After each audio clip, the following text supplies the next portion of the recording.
আসসালামু আলাইকুম। জনাবের নিবাস কি এই গ্রামে? ওয়ালাইকুম আসসালাম মুরব্বী, একদম ঠিক ধরছেন। আমার নিবাস এই গ্রামে, আমি এই গ্রামের স্ত্রী। মন্ডলের বাড়িটা কোন দিকে একটু বলেন তো? এই রাস্তায় না তো, ওইটা হয়তো ওই দিকের রাস্তাটা গেলে তাগো বাড়িটা কাছে হইতো, পাওয়া যেত। আসি। না, কই তুলেছিলাম ফরিদ মন্ডলের লোকে কি মানে হেগো কি পরিচিত কই, আপনার আত্মীয় স্বজন কোনো? আমার এই পুত্রের সঙ্গে ফরিদ মন্ডলের ছোট বোনের বিবাহ হইবে আজকে। ফরিদের বোন কিন্তু মাশাআল্লাহ অনেক ভালো মাইয়া, অনেক। এই লাইলা যে তোমার কাছে একটা আবদার করছে, কইছে আচার আনতে, তুমি কি ভুইলা গেছো? চিন্তাছো তুমি?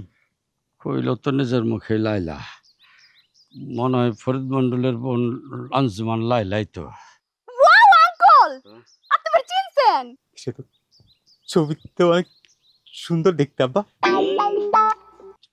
এই মিয়া খারান, ব্রেক দেন। আপনি কথা কই না, হ্যাঁ কথা কইলে 1 ঘন্টা লাগবো। আঙ্কেল আমি কইতেছি, আমরা দুইজন প্রেম করতেছি। হে, এই যে বকুল মিয়া, আমার ভবিষ্যৎ বাচ্চার বাপ।